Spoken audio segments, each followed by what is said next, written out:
Fire is the terrible symbol of the Spanish Inquisition. Fires were lighted every day to the glory of God and for the destruction, by burning, of the Church's enemies. The Grand Inquisitor has become aware of an enemy. A stranger has moved among the crowds and performed a miracle. The crowds have pressed around him, awestruck, confused by hope. On the order of the Grand Inquisitor, the man has been arrested. Now it is night. The air is breathless with heat. The cardinal comes to face his prisoner.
You. Is it you? No, don't answer. Keep silence. Indeed, what could you say? No. You have no right to add anything to what you said before.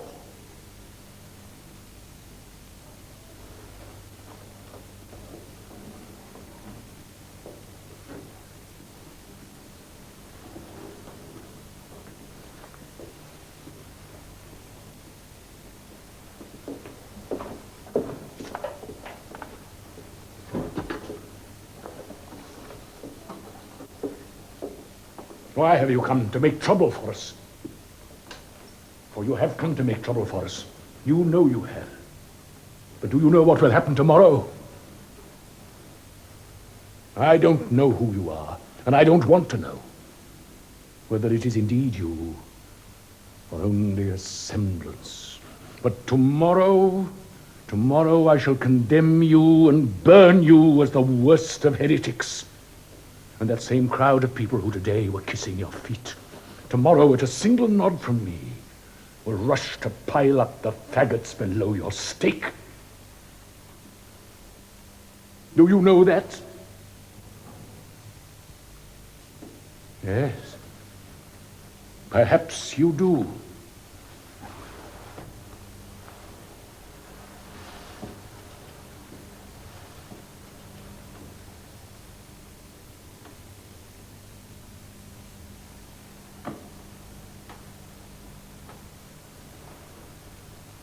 Have you the right to make known to us a single one of the mysteries of that world from which you've come? No, you have no right. Nothing may be added to what was said before, for that would infringe on man's freedom of faith. And wasn't it you who kept repeating in those days, 1,500 years ago, I want to make you free?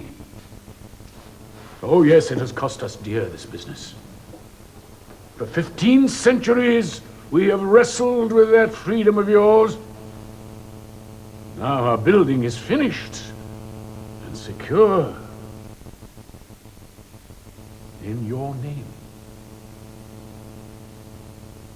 You don't believe that we've made it secure? You gaze back at me so meekly. Not even a frown. Know this then. Today, at this very moment, men are convinced, as never before, that they have perfect freedom, although they themselves brought their freedom to us and laid it humbly at our feet. this was our doing. Was that the freedom you wanted? Was it? Man was created a rebel. Surely rebels can never be happy. Yet now, for the first time, it has become possible to think of people's happiness. You were warned, but you would not listen. You rejected the only way that which man could be given happiness. But fortunately, when you were leaving, you handed the job over to us. By your own word, you gave us the right either to bind or to loosen. And now, of course, you could not even think of taking away that right. So why have you come to make trouble for us? The great spirit, the brilliant and terrifying spirit of self-destruction and non-being, spoke with you in the wilderness, and we are told he tempted you. But surely, if ever there was a true, all-enveloping miracle performed on earth, it was performed on the day of those three temptations. For through those three questions, three images are made manifest, which together contain all the insoluble contradictions of human nature throughout history. Now, 15 centuries later, we can see clearly that all those three questions so aptly foresaw has been borne out, and nothing can be added and nothing taken away. Judge for yourself who was right, you or he who put the questions to you.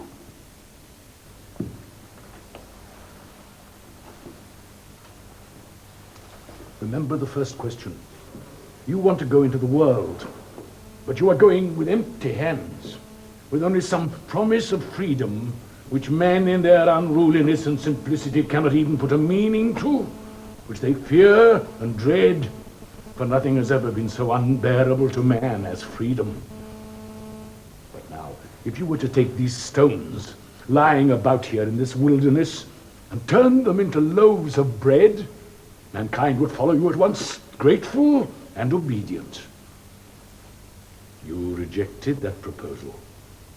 What kind of freedom is it, you reasoned, if obedience can be bought with loaves of bread?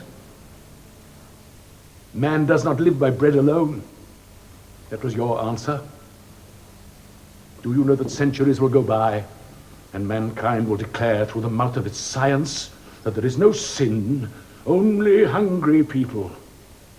Feed them first and then ask virtue of them. That is the cry by which their science will destroy your temple.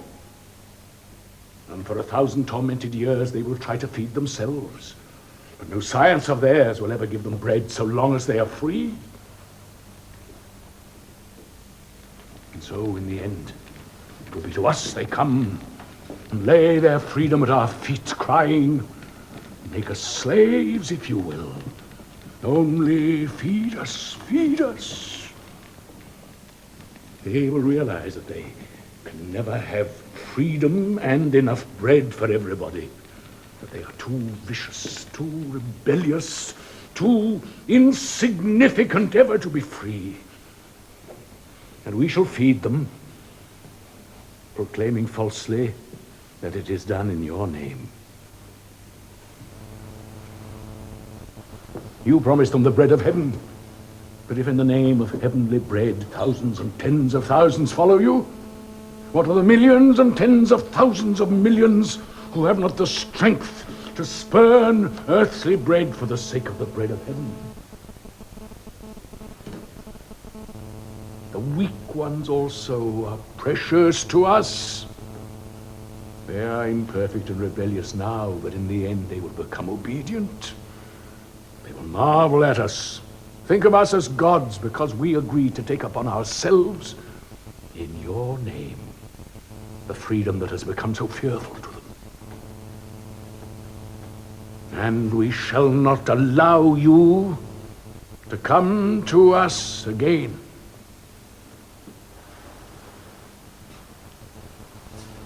In that first question in the wilderness is contained the great secret of this human world. For man, once freed, has no more painfully urgent problem than to find something so utterly indisputable that all men will at once agree to bow down before it. For the sake of this community of devotion, men have destroyed each other with the sword. They have created their own gods and called out to one another, "Leave those gods of yours and come and bow down to ours, or else death to you and your gods." And so it will be to the end of time. You could not help knowing this fundamental secret of human nature, and yet you refused to accept what was offered you, the one absolute emblem of your power. This would have forced everybody to acknowledge you as the one indisputable object of worship. But in the name of freedom and heavenly bread, you rejected it.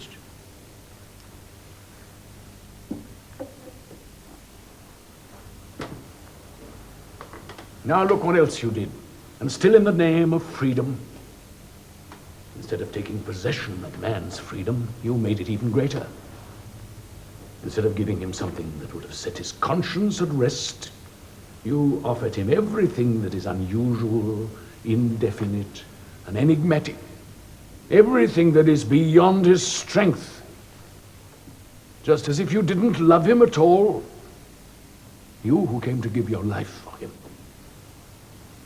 You long for man to follow you freely, to decide for himself what is good and what is evil, with only your image before him for guidance.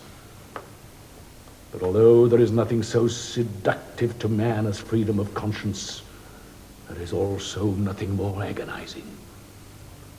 Surely it must have occurred to you that in the end he would reject your image and dispute your truth, since you had left him so tormented and confused. It was you yourself who planted the seeds of the destruction of your own kingdom. Don't blame anyone else for it.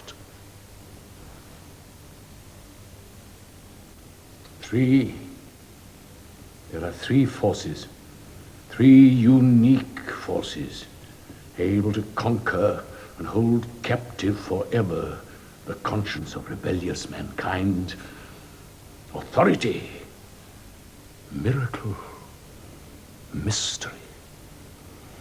You rejected all three when the wise and terrible spirit placed you on the pinnacle of the temple and said to you, "If you're the Son of God, cast yourself down, for it is said of him, the angels will catch him and bear him up, and he will not fall."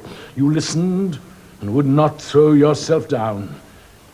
Oh, of course, in that you acted proudly and magnificently, like a god. But this weak and rebellious race of men, are they gods? How could you possibly suppose that man would be strong enough to reject a miracle? And at the times of his most fearful and basic spiritual questionings, find himself left alone, with nothing but a free decision of the heart.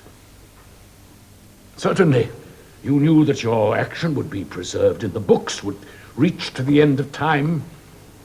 You hoped that man would remain with God, not needing miracles.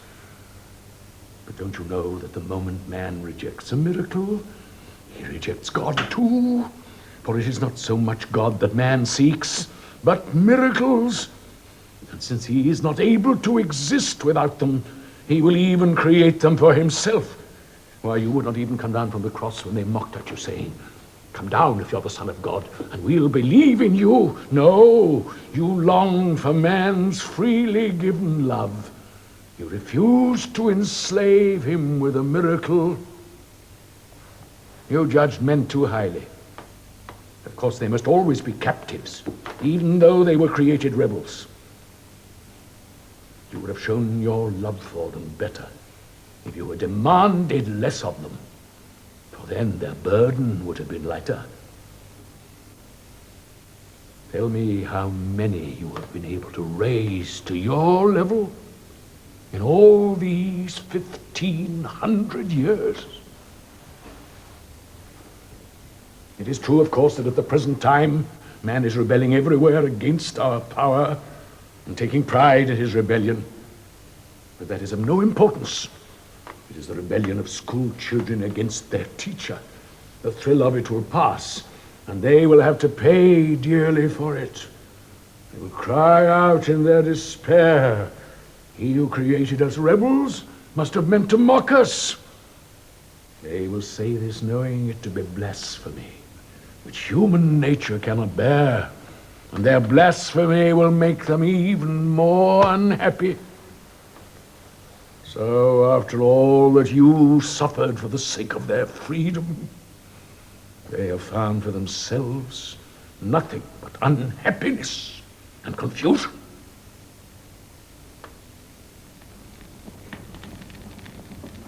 Your great prophet tells how he saw all the faithful martyrs of the first resurrection, numbering 12,000 from each tribe. They had suffered as you suffered in the wilderness, feeding on roots and locusts. And of course, you can point to these children of freedom and the magnificent sacrifice they made in your name with proper pride. But they were only a few thousand, and they were like gods. But what of all the others, the millions of the weak? Surely you did not really come only to the chosen and for the chosen. If you did, and here is a mystery which we do not understand, and if it is a mystery, then we had the right to preach a mystery, telling the millions that it is not their freely given love which is important, but the mystery itself, which they must obey blindly, setting their consciences aside. This is what we have done. We corrected your great work. We founded it on authority, miracle, mystery, and the millions rejoiced that the terrible gift which had brought them so much torment was at last lifted from their hearts. Why have you come back now to trouble us? And why do you gaze at me so silently with those pale eyes of yours?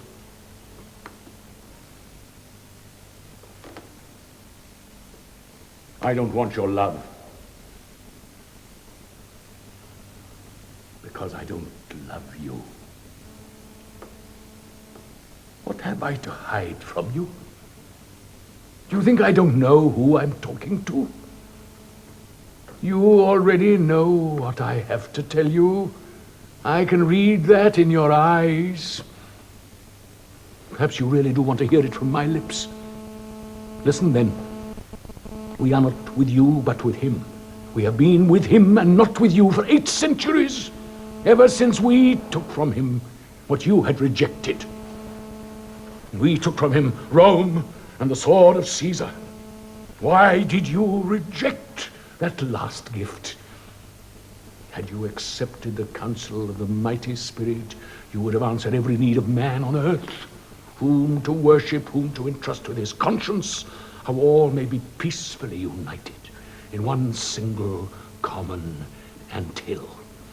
By accepting the mantle of Caesar, you would have founded a world kingdom and blessed that world with the gift of tranquility. We accepted it for you, and in doing so, of course, rejected you and followed him. Oh, of course, there will still be centuries of man's unruliness. The work is only beginning, but it has begun. And in the end, the beast will come crawling to us and wash our feet with his blood. And we shall sit astride the beast and raise the cup of victory. And on it will be written the one word, mystery. Then and only then will the kingdom of peace dawn for man. We shall convince him that he can only become free when he has given up his freedom and submitted to us. Well, shall we be telling the truth, or shall we be lying?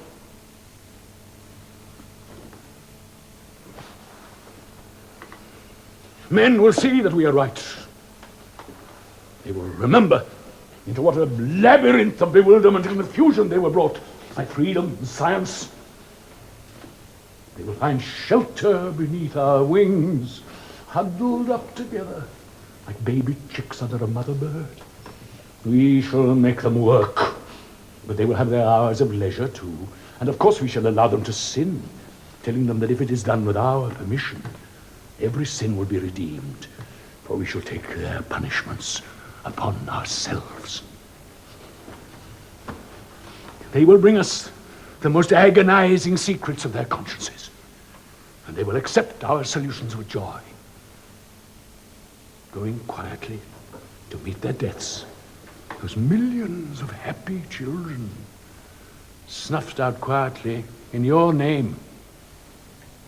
And beyond the grave they will find nothing.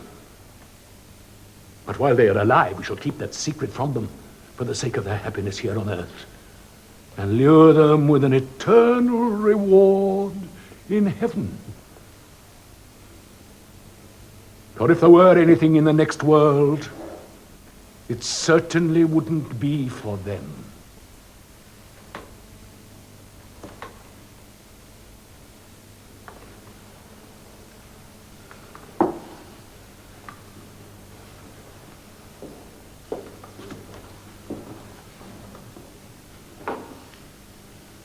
It is prophesied that you will come again with your elect and that you will conquer.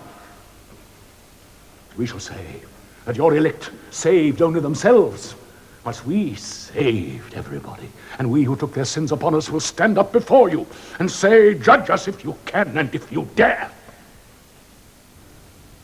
Know that I am not afraid of you. I too was once in the wilderness. I too fed on roots and locusts. I too blessed that freedom with which you had blessed mankind. I too prepared myself to be numbered among your elect. But I came to myself in time. I would serve madness no longer. I came back to join those who corrected your great work. I left the proud and returned to the humble.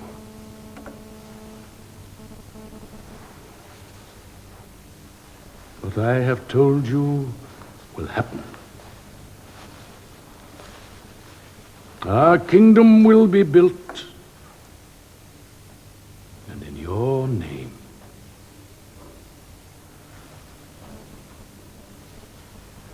And tomorrow I tell you again, that obedient crowd, that a nod from me will rush to pile up the faggots below the stake at which I shall burn you.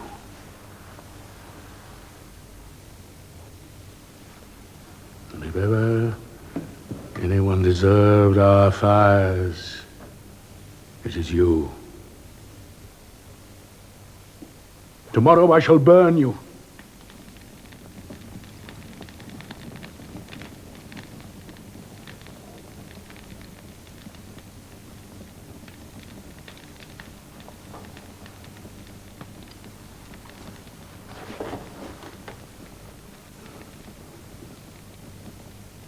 Go.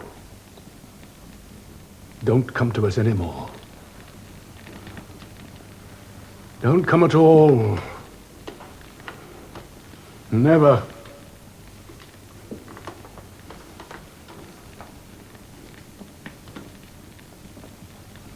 Never.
Now here's a program for students taking the second level inquiry course.